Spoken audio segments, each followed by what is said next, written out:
Both did an excellent job. Jamisyn won first place in our chapter. Hers was sent on to state, and she has won at state also. Now her essay will go on to the North Central Division. So we're hoping it'll do really good there too. So I'd like to present these to you girls. Let's see. Jamisyn, these are yours. One is from us, our chapter, and the other one is from the state. And here is your certificate. Make sure I get the right one here. That's not it. This is it. Okay, and there's a check in there, so don't lose that. And Lydia, this one is yours.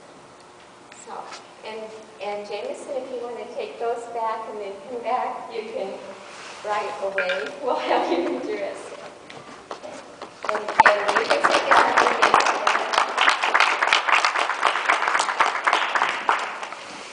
Okay, this is Jamisyn Howard, and she is from Lincoln Heights Grade School. Her teacher is here today, I think. Would you like to introduce your teacher? My teacher is Mrs. Craig, and she is in a purple sweater. We have it. Okay, and her parents, your parents are here? And introduce them. My mom's name is Michelle, and my dad's name is Ron, and they're right there. Stand up. Stand up.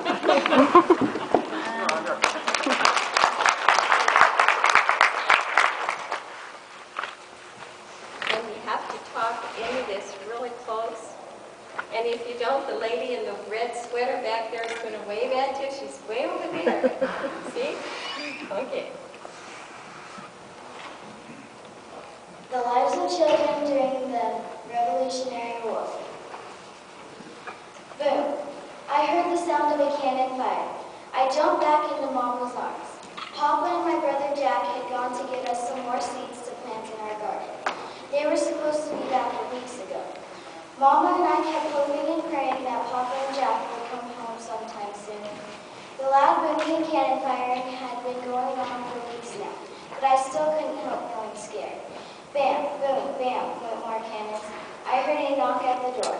Mama went to answer it. It was a tall, thin man whom I had never seen before. Mama and the man talked for a while. When the tall man left, Mama broke into tears. I began to wonder what was going on. Finally, Mama explained to me that the man came over to tell us that Papa and Jack were needed in the Revolutionary War. I began to cry. I sat in Mama's lap and we cried until our faces turned bright red.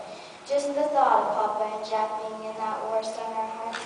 We didn't know how we were going to get through the days that Papa and Jack would be at war against the British.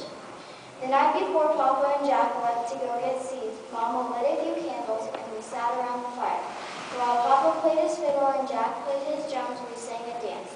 I had the best time ever.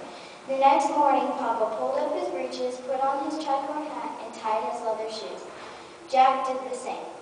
Then they said their goodbyes and walked out the door. After Papa and Jack left, I went out to use the privy, and that was when Mama and I started hearing the cannons fire for the first time.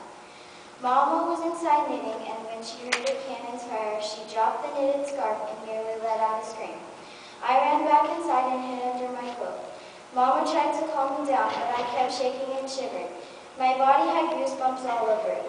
My heart was pounding so hard it hurt my ears. I will never forget that day.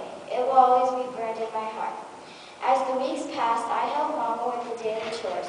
I milked the cow, fetched the eggs, and picked all the fruits and vegetables from the vines in Mama's garden. Mama knitted clothes, made all the meals, and built many fires.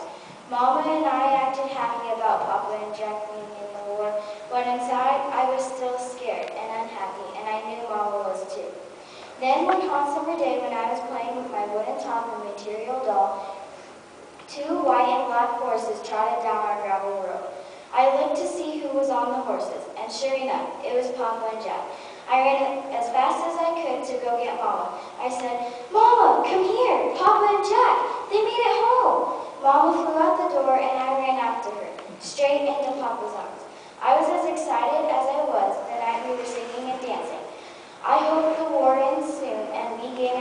from Great Britain. More importantly, I am happy again because my prayers have been answered and